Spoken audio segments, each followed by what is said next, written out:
Coucou, j'espère que vous allez bien.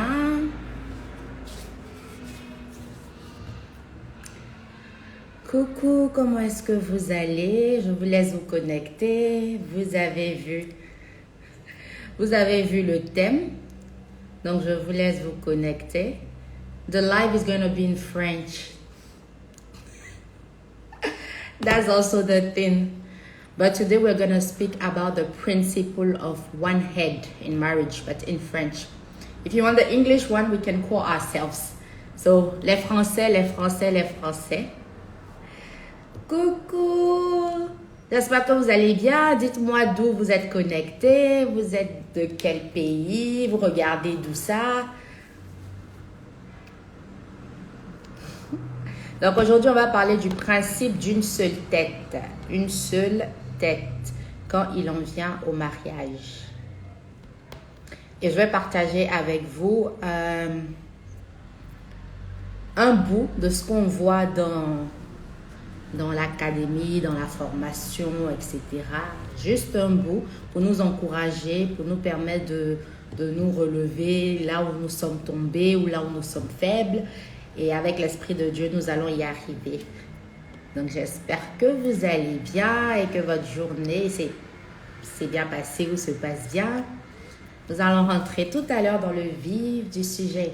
Donc, dites-moi d'où vous m'écrivez, d'où vous regardez, etc.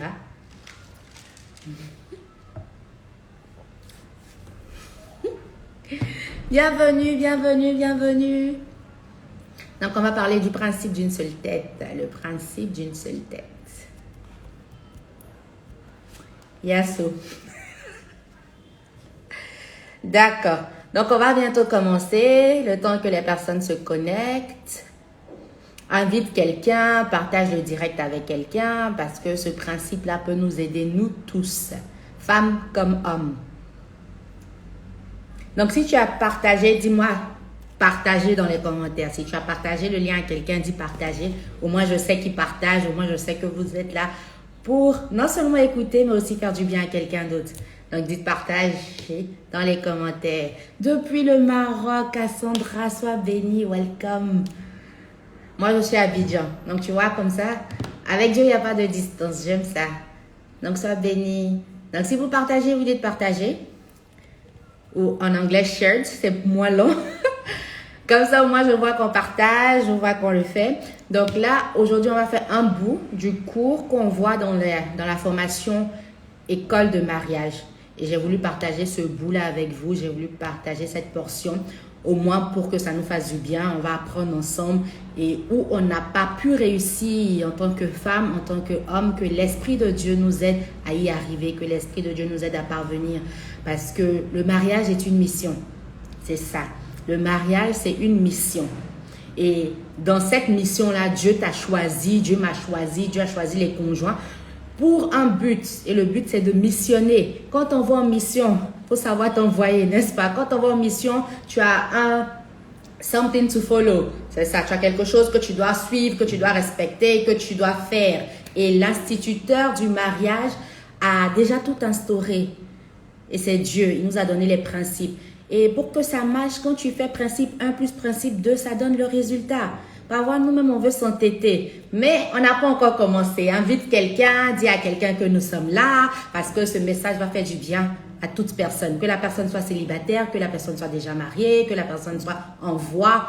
C'est le meilleur moment même pour apprendre. Parce que le meilleur moment pour apprendre, c'est aujourd'hui. Il n'y a pas nécessairement de meilleur moment. Le meilleur moment même, je vais dire que c'était hier. Donc, c'est important de venir apprendre. Invite quelqu'un, invite quelqu'un, invite quelqu'un. Et nous allons prier. Père, nous te bénissons, te rendons grâce. Merci pour ce moment que tu permets.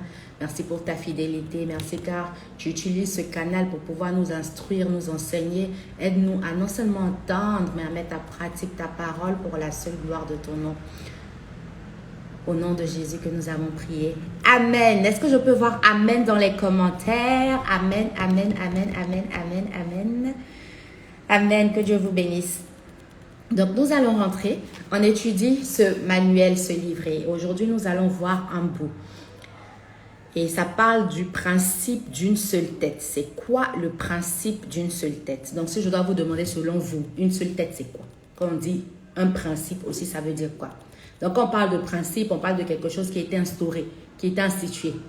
Et une seule tête, c'est pour démontrer davantage que la tête dans le mariage, ce n'est pas deux personnes.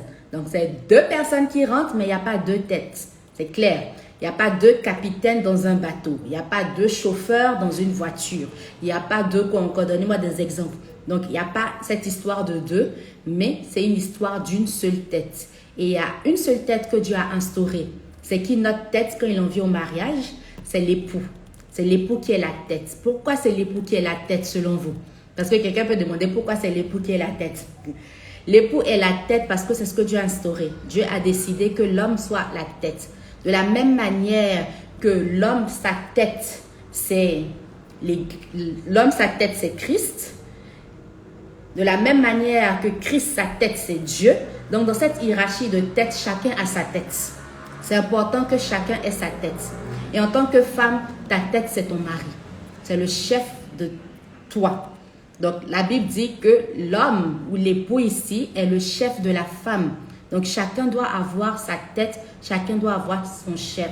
Quand on parle du principe d'une seule tête, on parle du principe du chef, de la chefferie ici. C'est important. Donc, tu ne peux pas marier quelqu'un si tu es célibataire. Tu ne peux pas marier quelqu'un que sa tête n'est pas Dieu ou que sa tête n'est pas Christ. C'est difficile parce que quand ça chauffe, chacun va chercher la tête de son camarade pour lui parler que faut parler à ton. Pour donner un peu une image ici. Donc, c'est important de marier quelqu'un qui a une tête. Et quand on parle de tête, ce n'est pas une tête physique. Parce que c'est pas de marier quelqu'un qui est sans tête, mais spirituellement. Sans tête de façon responsable, sans tête dans tous les autres compartiments de vie. Est-ce qu'il a aussi une autorité? Ou bien lui, on ne peut pas lui parler. Il faut que tu maries quelqu'un qui a une autorité, un emblème d'autorité dans sa vie. On peut lui parler quand ça chauffe. Il a une tête et toi aussi, il est ta tête. C'est important de bien choisir sa tête avant de rentrer dans le mariage.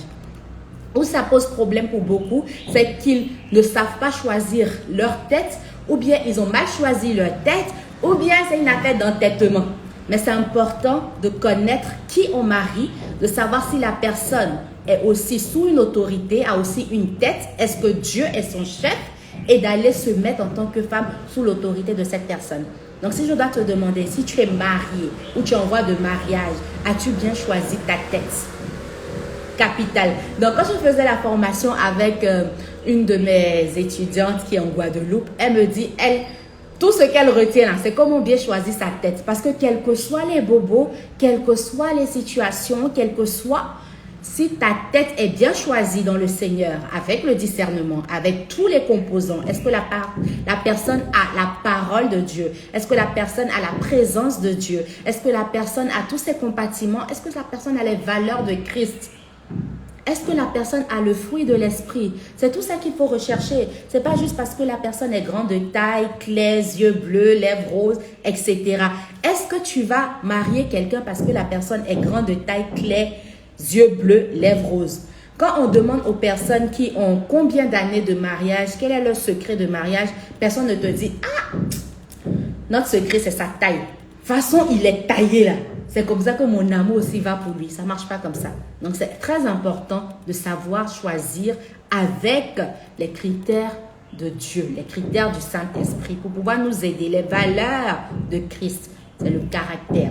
Mais on continue. On nous dit ici, le fait pour l'époux et l'épouse de constituer une seule chair, on connaît le concept d'une seule chair, la Bible dit, et les deux deviendront une seule chair, n'exclut pas le principe de l'hierarchie. Dans le mariage, il y a l'hierarchie. C'est très important de connaître son hiérarchie. C'est très important de connaître chacun sa place. Quand Dieu a instauré cette institution, quand il a créé Adam et Ève, l'hiérarchie qu'il a établie, c'est qu'il y avait d'abord l'homme, ensuite la femme. Quand Dieu veut parler à quelqu'un, il parle à l'homme dans le couple ici, ensuite à la femme. Quand l'homme passe la parole à la femme, on va étudier ce cas, il parle à la femme. Mais qu'est-ce qui s'est passé quand le diable est arrivé? Quand le diable est venu, il est venu changer l'ordre. Il apporte le désordre. Il a parlé à qui en premier? C'est ça. Le diable a parlé à qui en premier? Est-ce qu'il a parlé à l'homme où il a parlé à la femme. C'est pas qui est-ce qu'il a parlé là même que est-ce qu'il n'a pas parlé à l'homme, est-ce qu'il n'a pas parlé à la femme. Mais respectons l'hiérarchie ici.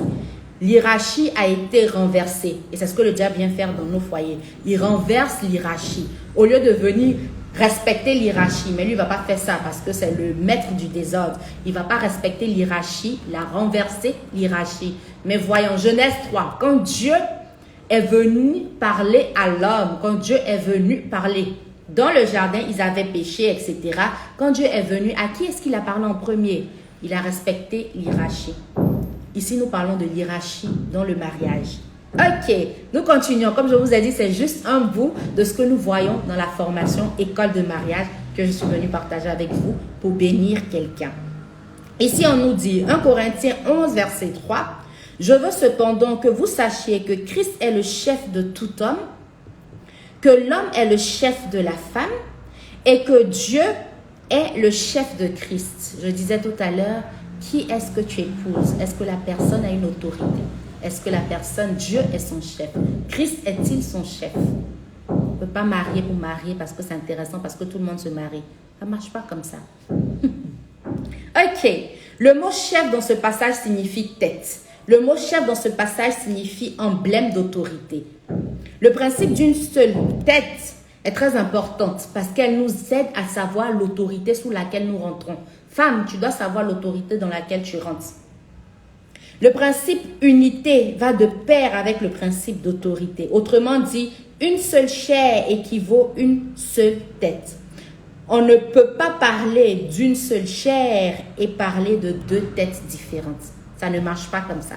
L'exemple qu'on aime bien donner, c'est quand vous prenez par exemple un homme et une femme, donc un couple, et que la femme se met, parce que la femme elle est généralement pas plus grande que son mari, mais il y a des exceptions.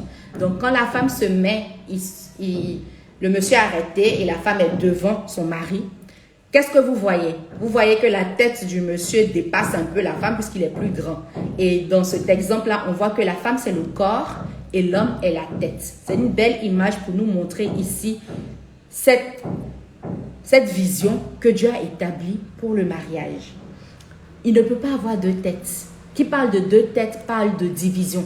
Qui parle de deux têtes parle de rébellion. Qui parle de deux têtes parle de confusion. Qu'est-ce que vous voulez apporter? Est-ce que vous voulez apporter la confusion ou la paix? Est-ce que vous voulez apporter l'entente, l'harmonie ou le contraire, ou les troubles? Femme, es-tu un secours ou une secousse? Et tout ça, c'est pas facile du tout. Pas du tout facile. Pourquoi? Parce que tu rencontres un étranger, pratiquement, que tu aimes et que tu décides de rendre la personne ton autorité, ta tête. et que, voilà, tu as tout ça. Et maintenant, Dieu t'appelle à rentrer dans cette mission de soumission. Rentrer dans cette mission d'autorité envers ton mari, qu'il ait l'autorité et la tête. Rentrer dans cette mission. Et là, maintenant, il peut avoir tout ce qui subvient, l'éducation, tout ce qui subvient, je ne sais pas, toute ta mentalité, tout ce qui subvient, tout ce qu'on a pu voir. Mais Dieu veut nous dire aujourd'hui que c'est possible. S'il a instauré ça, s'il a créé la femme pour cette mission, ça veut dire qu'elle est capable d'y arriver. Et je veux encourager une femme ici et te dire que tu es capable d'y arriver. Si Dieu a instauré ça pour toi, ça veut dire qu'il a mis en toi tous les régiments pour que tu puisses y arriver. Et tu y arriveras dans le nom de Jésus. C'est très important pour nous de comprendre le concept d'unité et le concept d'autorité. Donc, c'est un peu ça pour aujourd'hui. Si vous êtes intéressé par cette formation et vous voulez connaître la suite, c'est facile, c'est de m'écrire à info@asouveraine.com. info@asouveraine.com et je vais vous donner toutes les informations pour y arriver, pour participer. Et puis aussi, si vous vous posez des questions de comment ça se passe, ça se passe one-on-one, c'est sur Zoom, c'est 100% virtuel. Et on prend nos sessions, on parle, on discute et on se forme sur ce grand mystère que la Bible appelle le mariage, sur cette mission que Dieu nous appelle à faire et il nous a bâtis pour qu'on puisse y arriver. Est-ce que vous avez des questions? Question time! Soyez les bienvenus, soyez les bienvenus. Est-ce que vous avez des questions, s'il vous plaît? Là, on a parlé d'un bout de ce qu'on voit dans École de mariage et on a parlé de du principe d'une seule tête, comment c'est important de reconnaître la tête que Dieu a instaurée pour nos vies. Et c'est important de bien choisir notre tête avant d'y arriver, sinon on sera entêté. Ne reste pas entêté, mais choisis bien ta tête avec l'aide du Saint-Esprit. Donc sur ce, je vous attends dans les commentaires, je vous attends en inbox, je vous attends dans le mail. Je vous ai donné l'adresse info@souveraine.com et je vais vous donner tous les détails de la formation. Donc soyez bénis, que Dieu nous garde. Gros bisous à vous et take care.